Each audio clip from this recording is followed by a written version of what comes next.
Hello friends, welcome back to my channel. And if you are new here, my name's Molly Bird, so welcome to my channel. It's finally getting warm where I'm at, and that's getting me excited because I wanted to do this cottage dollhouse when it was warm out and the birds are chirping, because it will just get me more in the mood to make it all nature-like and just springy, and I don't know, for some reason I needed that to get started with it. But normally I just buy miniatures and items and dollhouses that other people have created, so I've never really dived into creating my own miniatures. But I'm going to challenge myself this spring and summer, and I'm going to be making my own things because it was a dollhouse that was my little girl's, who now is going to be 36 this summer. And it was from like 1993 I got it, and I remember it was already put together, but it wasn't done real well. So I want it to look really weathered looking, like this is a dollhouse by the seashore, and it's a cottage, so maybe like I can imagine it's in Scotland or something. And it's the house that the mother goose will be in. That it was a doll that I had made to look like my mom. And my mom's no longer here on this earth, but she used to go around and read stories to children, and she was Mother Goose. And in the community, after she retired, she did that. And she always loved children. Of course, she was the best grandma ever and mom ever. So this house is dedicated to her and the things I'm going to put in it. And let's look at the cottage now. Now this is the dollhouse I did for my daughter, and this was back in 1990 something, maybe 3. Yeah, so that's a long time ago. But I added some things to it, and this piece here is a metal piece. And I added this back in the 90s. And I also added this mosaic tile down here.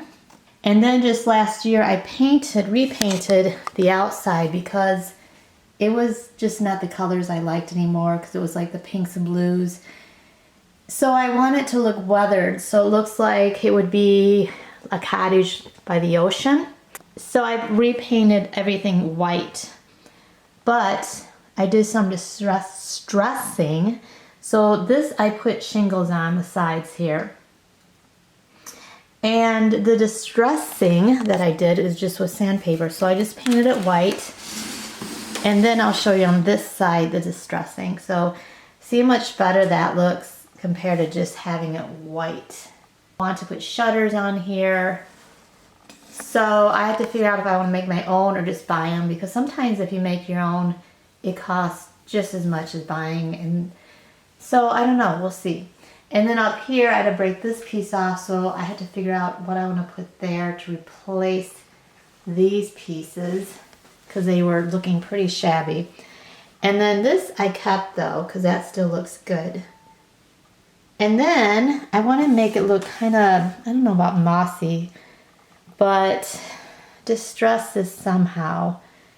And I want to put some moss like around it though, the edges. And so I do have some things for that I'm going to show you. And this is it. And it looks almost like coral, which is cool because I want it to look like a seaside cottage. Instead of having it like the moss you see in the forest, it's a little more, I don't know what this kind of moss is called because it's very different.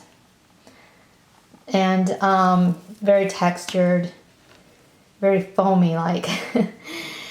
So kind of like spongy in a sense. So I was thinking somehow incorporating that, you know, onto the piece. And then I have some stone here. As you can see, I'll show it to you, taking it out. Some of them are different colors, so this is more of a peachy and then and gray. So I thought I could put that here, give it texture, all of this area, because it's just flat and there's not a whole lot here, but just enough that give it some texture. And I think that's the only space that isn't with shingles, so I would do it just here.